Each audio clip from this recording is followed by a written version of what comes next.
एक कमरे में उसी के पार्टीशन बना करके जिंदगी भोग रहे हैं। कभी गैस खत्म हो जाती है, तो कभी आटा नहीं है, तो कभी ये नहीं है, तो कभी वो नहीं है। होश में आओ, होश में। और सुनो क्या लॉस है। मान लो तुम्हारे पिताश्री बहुत अच्छे व्यापारी थे और पिता ने सोचा कि एक बार में मरने के पहले अपने संपूर्ण बेटी बेटियों को, दामादों को, सबके लिए श्री सम्मेद शिखर की वंदना कराना चाहता हूं। तुम्हारे पास भी खबर भेजी, बेटा तुम भी तैयार हो जाओ। पापा वो कह रही थी छुट्टी नहीं मिलेगी, छुट्टी नहीं मिलेगी, बॉस से पूछना पड़ेगा। भाई घड़ी रखना, नहीं तो पता चले कितने बज गए। एक घड़ी रख ले भाई, और बॉस से पूछना पड़ेगा। बॉस ने कहा नहीं नहीं, अभी कंपनी बहुत लॉस में जा रही है, अभी आपको कोई छुट्टी नहीं मिलेगी, 6 महीने तक कोई छुट्टी नहीं मिलेगी। और पिताजी ने टिकट का रिजर्वेशन करा लिया था कि हम अपनी उस बेटी को भी ले जाएंगे जो पुणे में है, मगर उधर तो पता चला कि छुट्टी नहीं मिली। और व्यापारी होगा, व्यापारी के ससुर जी ने फोन किया, लाला जी। हाँ पापा जी, सम्मेद शिखर चलना है? कब चलना है? 8 दिन बाद रिजर्वेशन कर लिया। हाँ चलो, कोई जुगाड़ नहीं करना, बस शटर गिराना है, ताला लगाना है और सम्मेद शिखर की यात्रा चलो। और अगर ज्यादा हुआ तो 3-4 दिन की बिक्री रोकना है, कोई व्यापारी को नहीं देना, 1-2 लाख रुपया जेब में, चल भाई सम्मेद शिखर की वंदना। और वो नौकरी वाला लोन लेगा बेचारा, लोन पास नहीं हुआ, ऑफिस से छुट्टी नहीं मिली। अब हो जाओ, सब बहनें गई हैं, अब जो बहनें रो रही घर में, हम देखो कैसे पाप को दे, हमारे नाना नानी भी गए, दादा दादी गए, समझने गए शिखर जी, तुम कहीं नहीं गई, उनको छुट्टी नहीं मिली, हम क्या करने लगे। अब भोगो, नौकर की नौकरानी बन के जिंदगी भर रो। तो ये जिंदगी, और व्यापारी तो सदा काल झट तैयार है, रातों रात प्लान बनता है, कल सम्मेद शिखर चलना है, चलो। क्योंकि व्यापारी को कहीं से कोई टेंशन नहीं होता। व्यापारी टेंशन में भी अटेंशन रहता है और डिक्टेंशन प्राप्त करता है, और नौकरी वाले को टेंशन में रिएक्शन होता है तो इंजेक्शन प्राप्त करता है। आनंद से जियो, ये मनुष्य पर्याय जैन कुल मिला है बंधुओं, ऐसा कुछ जियो। और ये ज्ञान जब हम अपने जीवन में अभिज्ञ ज्ञानोपयोग, यानी जब सम्यक ज्ञान हमारी आत्मा में, अंतरात्मा में जागृत होगा। हमारे शांति सागर जी महाराज कहते थे, उत्तम खेती, मध्यम व्यापार, जघन्य नौकरी, भीख निदान। पूज्य शांति सागर जी युग के एक लोह पुरुष हुए हैं बंधुओं, जिन्होंने कहा कि सबसे उत्तम क्या है, सबसे श्रेष्ठ क्या है जीवन में, तो वो खेती है। उत्तम खेती मात्र 2-3 महीने की मेहनत है, और साल भर खूब धर्म ध्यान करो, खूब पूजा पाठ करो, खूब स्वाध्याय करो, सब कुछ करो। उत्तम खेती। मध्यम व्यापार, दूसरे नंबर पर व्यापार, कपड़े का व्यापार, किराने का व्यापार, सोने चांदी का व्यापार, ये अच्छे व्यापार। और जघन्य नौकरी, इन्हें सबसे निकृष्ट उन्होंने नौकरी कही जैनियों के लिए।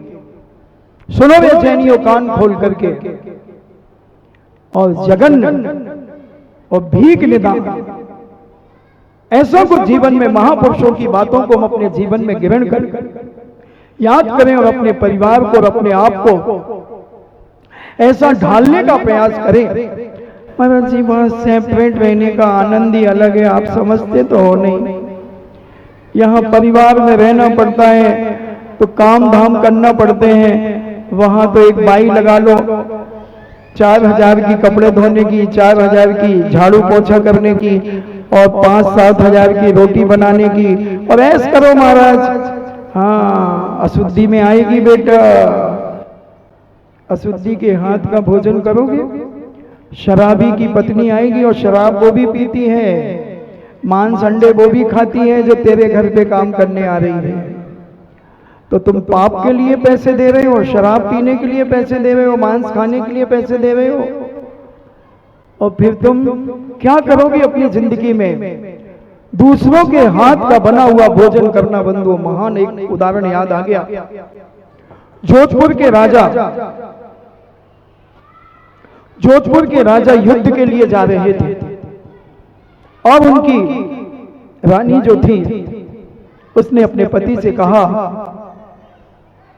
कि आप युद्ध पर जा रहे हैं, ध्यान रखना पीठ पर कोई भी घाव मैं सहन नहीं करूंगी।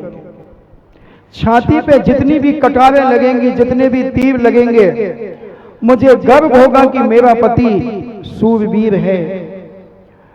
और तुम मर भी जाओगे श्रीमान जी राजा साहब, तो मैं गर्व से कहूंगी कि मेरा पति अपनी प्रजा की रक्षा करने के लिए शहीद हुआ है। मुझे गर्व होगा और मैं गर्व से आपके बाद में शासन चलाऊंगी।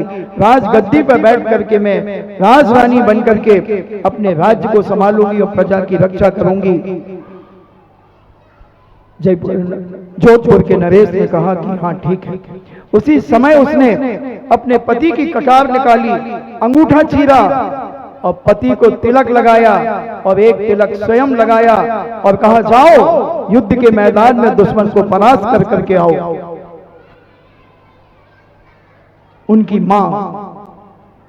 मां भी ये दृश्य देख रही थी, गर्व से फूली नहीं समा रही थी कि मेरी बहू छत्राणी है, मेरी बहू प्रजा और देश के लिए भी समर्पित है। और राजा युद्ध के मैदान में चला गया अपनी सेना लेकर के। बड़ा घमासान युद्ध हुआ, हजारों सैनिकों को मौत के घाट उतारा गया, दोनों पक्षों की सेना मरी, मगर जोधपुर का राजा कुछ ऐसे खूंखार सैनिकों के चंगुल में फंस गया, वहां से निकलना बहुत मुश्किल था।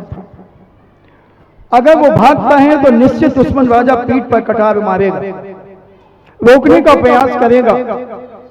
जब उसने सोचा कि अभी मरना ठीक नहीं, क्योंकि अभी मुझे बहुत कुछ करना है, चलो कोई बात नहीं, थोड़ा सा भागना पड़ेगा, एक दो कटार लगेंगी, अपनी धर्म पत्नी छत्राणी से निवेदन कर दूंगा, कारण बता दूंगा।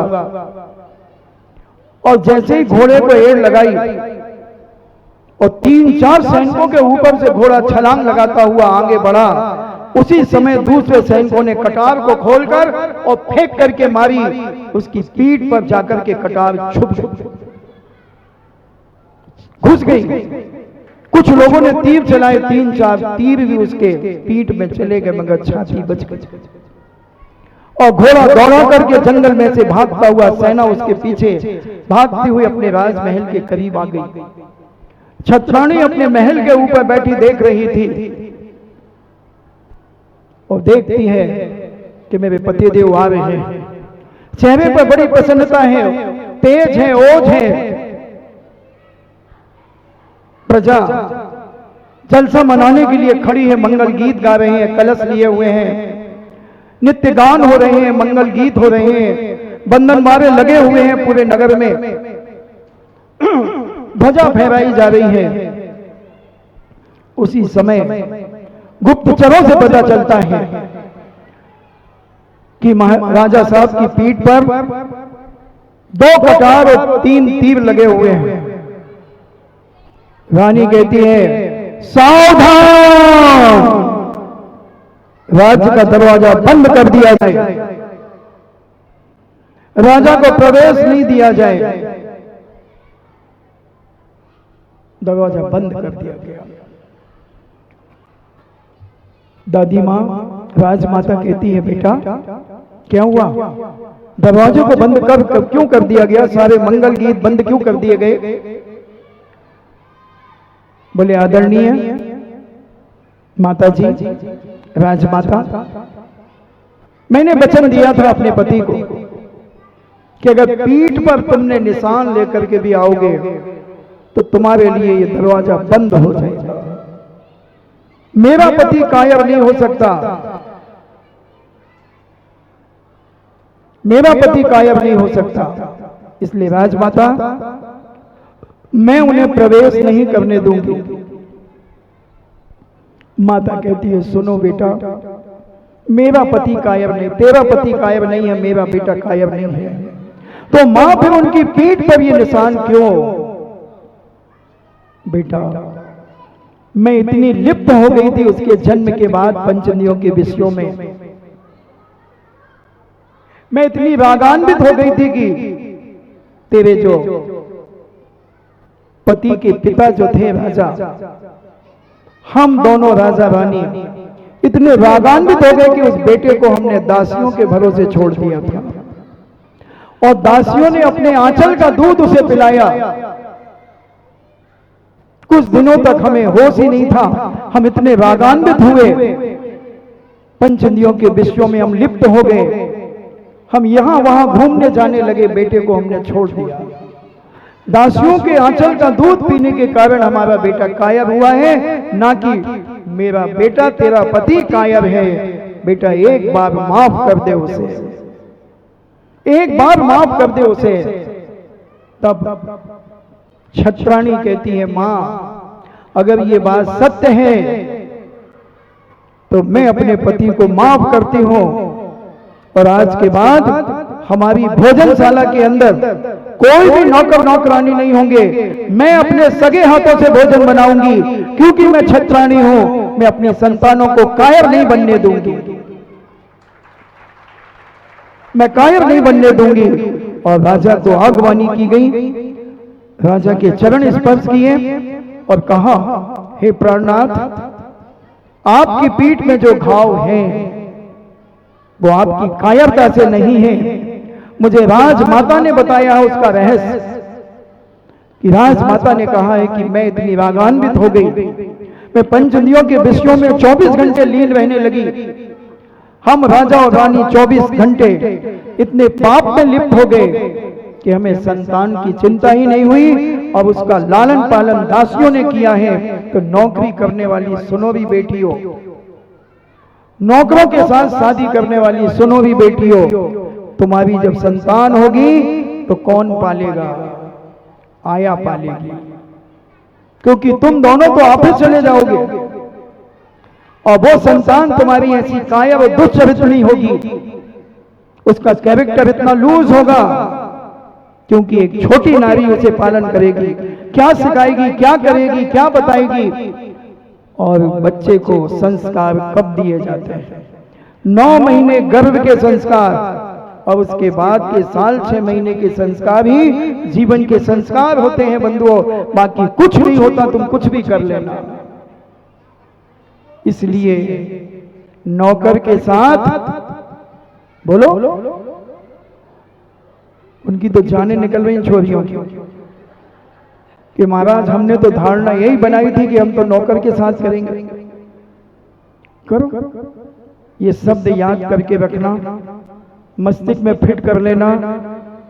और दोनों पति पत्नी जहां नौकरी करते हैं वो घर बंधु एक जिंदा लाश के समान होता है, जिंदा लाश। कब एक दूसरे पे डाउट हो जाए। और एक उदाहरण देता हूं, मान लीजिए श्रीमान जी ये हैं और इनके ऑफिस की 4-5 लड़कियां संडे के दिन 8 बजे जा रही थी और पता चला कि अपने यहाँ वो सर है ना, उनका ही तो है ये फ्लैट, चलो नाश्ता करके आते हैं। उन्हें घंटी बजा दी। अब श्रीमान जी को मालूम था कि शायद ये लोग आ सकती हैं। उन्होंने देखा, अच्छा आगे क्या तुम लोग? अभी आए। अब देखना उसके चेहरे का एक्शन देखना और श्रीमती का चेहरे का एक्शन देखना। अब जब वो जैसे ही घर में आए और श्रीमान तो अब हंस के बात करेंगे, ऑफिस की लड़कियां और ऑफिस से बड़ी प्रसन्नता से बात, अरे थोड़ा नाश्ता वास्ता तो बनाओ जरा, ये हमारे ऑफिस के। वो देख रही वहां नाश्ता बनने के लिए, तो श्रीमती नाश्ता तो बना रही है और अंदर ही अंदर जल रही है। ऐसे मुस्कुरा के हमसे तो आज तक बातें नहीं, और आज देखो क्या मुस्कुरा मुस्कुरा के बातें कर रहे हैं। अभी उसके अंदर एक फीलिंग, एक दरार चालू हो गई और बढ़िया नाश्ता आस्ता कराया और वो चली गई, वो चली गई, वो चली गई और वो चली गई। मगर श्रीमती के मन में एक डाउट पैदा हुआ कि मुझसे क्यों नहीं ऐसी बातें करते, उन लोगों से क्यों ऐसी बातें करते थे। अब ये दरार एक शुरू हो गई। फिर 15 दिन के बाद श्रीमती के ऑफिस के 4-6 लड़के वो निकले, बोले अपने यहाँ वो मैडम वो अपने यहाँ वो मैडम काम करती है ना, हाँ हाँ उसी का तो ये बंगला है, चलो चलते हैं। और भाई दरवाजा खोला मैडम ने, अच्छा आए आप लोग आए। अब श्रीमान जी देख रहे हैं कि कैसी बातें करते हैं। अब वो अपने ऑफिस के लड़कों से तो हंस के ही बात करेगी, मेहमान आई हैं उसके यहाँ पे। और श्रीमान को डाउट हो गया ये क्या तमाशा है, नाश्ता जल्दी से बना करके ले आई और वो बेचारा लुंगी पहने पड़ा है बिस्तर में और तिरछी नजर से देख रहा है। और वो पूछ रहे हैं कहाँ है वो, अब उनका थोड़ा सिर दर्द हो रहा है तो वो लेटे हुए हैं। अच्छा और भाई तुम लोग कब आए यार, ऐसे सोके का बहाना करते हो। अच्छा अच्छा अच्छा नाश्ता नाश्ता करो भाई, हाँ नाश्ता कर लिया। अच्छा आप इनके ऑफिस में काम करते होंगे, हाँ हाँ मैं ऑफिस में ही काम करता हूँ। अच्छा अच्छा अच्छा। अब उनने नाश्ता नाश्ता करा के वो सब चले गए। अब श्रीमान को डाउट हुआ, आज तक तो इतनी प्रसन्नता से मुझसे तो कभी तूने बात नहीं की, अब उनसे कैसी बातें कर रही थी। अब ये दोनों के डाउट, ये दोनों का रिएक्शन एक्शन लेगा कभी ना कभी। और 6 महीने के अंदर एक्शन चालू हुआ, एक दूसरे पे ब्लेम हुआ और 2 साल के अंदर डिवोर्स। और कर ले बेटा नौकरी वाले से। सोच ले जरा जीवन में हम कहां जा रहे हैं। इसलिए ज्ञान विवेक हर तरफ आवश्यक है। हम अपने विवेक से जाने माने पहचाने व्यक्ति कहां दिल्ली, कहां बंबई, कहां पुणे में कहां रह रहे हैं, वो क्या कर रहा तुम्हें क्या पता, क्या पता। और पहले के लोग जब अपनी बेटी की शादी करते थे तो मोहल्ले पड़ोस से जानकारी लेते थे, उसकी दुकान पे ग्राहक बन करके जाते थे कि इसका व्यवहार कैसा है, किस प्रकार से ये क्या करता है, सब जानकारी लेते थे। पीता खाता तो नहीं है, किसी और से तो नहीं फंसा हुआ है। अब तुम उधर जाकर के पुणे में जाके क्या करोगे, मुंबई में जाके क्या पता करोगे, वहां तो मरने की फुर्सत नहीं है किसी को। तुम क्या जानकारी लोगे। महाराज जी वो बिगड़ा होगा तो हम भी बिगड़ जाएंगे और क्या करेंगे। उसकी 4 होगी तो 5 हम हो जाएंगे, 5 हम रख लेंगे। गुस्से में आदमी कुछ भी कर सकता है। इसलिए ज्ञान समान आन जगत में सुख को कारण, ऐसा ज्ञान अपने जीवन में प्राप्त करो, ऐसा सम्यक ज्ञान प्राप्त करो। और जिनवानी का ज्ञान जिस बेटी को होगा, जिस भाई को होगा, जिस माँ बहन को होगा, जिस पुरुष को होगा, वो नियम से अपने घर को स्वर्ग बनाएगा, क्योंकि संस्कारित होगा, विवेकशील होगा, ज्ञानवान होगा और अपने धर्म की ध्वजा को दिन दूना रात चौगुना फहराएगा। जब चाहे जब धर्म की प्रभावना में, जब चाहे जब धर्म की प्रभावना कर सकता है, धर्म यात्रा कर सकता है, सब कुछ कर सकता है। इसलिए हमारे पूज्य आचार्य श्री भी कहते थे, नौकर नहीं सेठ बनो, नौकरानी नहीं सेठानी बनो, सेठानी बनो, सेठानी बनो। ये जीवन का आनंद है। आज पहला दिन टेलर, आज टेलर दिया, फिल्म फिर दिखाऊंगा।